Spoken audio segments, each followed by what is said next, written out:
Hello all viewers. In today's lecture, I will introduce you with drug stability and इसके introduction part को cover करेंगे. So let us understand. What is stability. कोई भी हमारा pharmaceutical formulation है, product है, उसकी स्टेबिलिटी को हम कैसे मेंटेन रखते हैं, कौन से ऐसे फैक्टर होते हैं जो उसकी स्टेबिलिटी को हार्म कर सकते हैं, उसके बारे में देखेंगे. तो सबसे पहले हम ये जानते हैं कि इसकी डेफिनेशन क्या होती है स्टेबिलिटी को. तो यूएसपी यूनाइटेड स्टेट फार्मास्यूटिया के अकॉर्डिंग किसी भी फार्मास्यूटिकल प्रोडक्ट की स्टेबिलिटी को इस तरह से डिफाइन कर सकते हैं. Extent to which a product retain within a specified limit throughout its period of storage and use. जब तक कि हम उस फार्मास्यूटिकल प्रोडक्ट का यूज नहीं कर लेते, उसको स्टोर करने के और उसकी पूरी पीरियड ऑफ लाइफ, तब तक उसकी शेल्फ लाइफ मेंटेन रहे, उसको हम स्टेबिलिटी कहते हैं. तो फ्रॉम इनिशियल स्टेज जब हम फार्मास्यूटिकल प्रोडक्ट को बनाना स्टार्ट करते हैं, उसके बाद हम उसको स्टोर करते हैं एंड जब तक हम उसको इनटेक नहीं कर लेते हैं, कंप्लीट इस टाइम तक उसकी स्टेबिलिटी मेंटेन रहनी चाहिए, उसकी शेल्फ लाइफ मेंटेन रहनी चाहिए, उसको उस प्रोडक्ट की स्टेबिलिटी कहते हैं. शेल्फ लाइफ क्या होती है? It is the time during, ये वो टाइम ड्यूरेशन है जिसमें कोई भी medical product, pharmaceutical product predict करता है remain fit for its internal use under specified condition और स्टोरेज. कोई भी जो भी फार्मास्यूटिकल प्रोडक्ट है, उसका जब से वो बनता है, उसके बाद जब तक उसको यूज़ नहीं कर लेते हैं और उसकी कुछ स्पेसिफाइड कंडीशन में उसके स्टोर करते हैं, तब तक वो उसकी स्टेबिलिटी मेंटेन रहे, उसको उस प्रोडक्ट की शेल्फ लाइफ कहते हैं. और इसी के बेस किसी भी फार्मास्यूटिकल प्रोडक्ट की एक्सपायरी डेट भी हम डिसाइड करते हैं. सो let us know about what is drug stability, जो हमारा टॉपिक है. तो ड्रग स्टेबिलिटी क्या होती है? ड्रग स्टेबिलिटी को डिफाइन ऐसे कर सकते हैं. It is the ability of the pharmaceutical dosage form to maintain physical, chemical, therapeutic and microbiological properties during the time of storage and use by the patient. तो pharmaceutical product की drug stability को हम इस तरह से define करते हैं.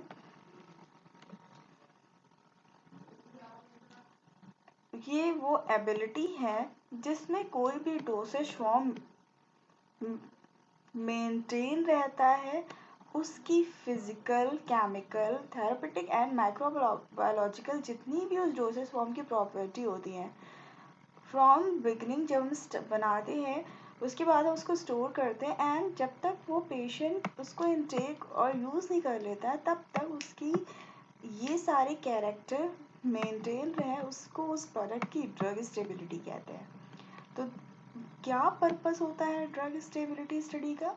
इससे हमें ये एविडेंस मिल जाता है कि उस पर्टिकुलर एक्टिव सब्सटेंस की क्या क्वालिटी है, वो फार्मास्यूटिकल प्रोडक्ट के विद इन वेरी करता है with in time under the influence of variety of environmental factor. कौन से इन्वायरमेंटल फैक्टर उसको इन्फ्लुएंस करते हैं, उसकी वैरायटी को हार्म कर सकते हैं, जैसे कि temperature, humidity and the light.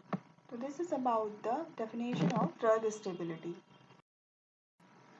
So let us know about what are the factor influencing drug stability. कौन कौन से ऐसे फैक्टर होते हैं जो ड्रग स्टेबिलिटी को इन्फ्लुएंस करते हैं और हार्म कर सकते हैं.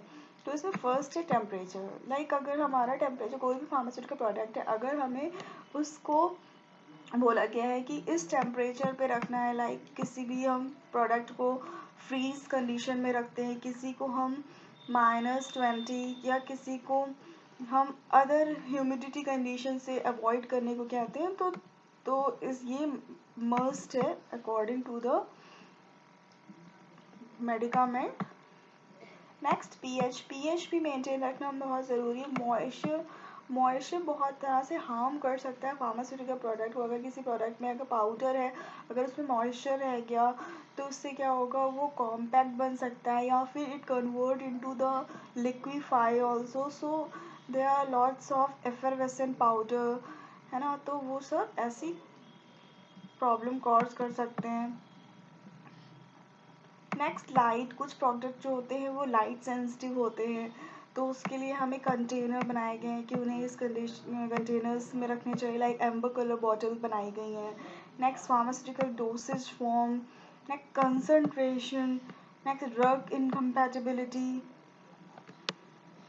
फिजिकल इनकम्पैटिबिलिटी हो सकती है, केमिकल इनकम्पैटिबिलिटी, थेरापेटिक इनकम्पैटिबिलिटी हो सकती है। नेक्स्ट ऑक्सीजन से ऑक्सीडाइज हो सकते हैं। तो दीज आर द फैक्टर जो ड्रग की स्टेबिलिटी को हार्म कर सकते हैं। तो लेट नाउ अंडरस्टैंड क्या होता है ड्रग स्टेबिलिटी का इम्पोर्टेंस।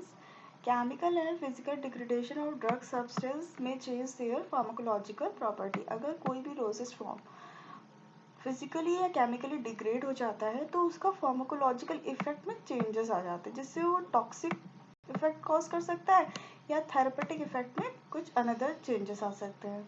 नेक्स्ट फार्मास्यूटिकल प्रोडक्ट जो हम यूज़ करते हैं therapeutically depend on efficacy and the safety, उसको हमें स्टेबल इसलिए रखना चाहिए। नेक्स्ट मेंटेन रखना चाहिए क्वालिटी जब तक हम उसका एक्सपायरी डेट नहीं हो जाता है। Next quality should be maintain under the various condition. Quality हमेशा मेंटेन रखनी चाहिए, जैसे कि हम उसको फ्रॉम बिगनिंग जब हम इसको बनाते हैं मैन्युफैक्चरिंग से लेके अनटिल हम उसको यूज़ नहीं कर लेते, उस ड्यूरेशन में बहुत सारे वर्क होते हैं, प्रोडक्शन, स्टोरेज, वेयर हाउस में रखना, ट्रांसपोर्टेशन, हॉस्पिटल में उसको रखना।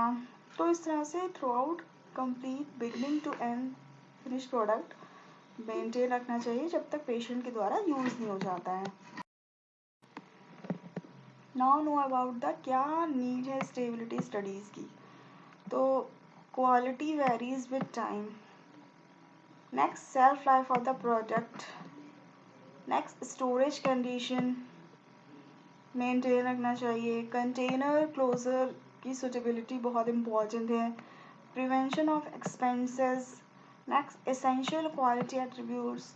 Next about the safety point of view of patient. So these are for these reasons stability studies is important or needed. So here I am ending today's lecture which was about the drug stability introduction. Next lecture में हम other topic के बारे में discuss करेंगे. So thank you all.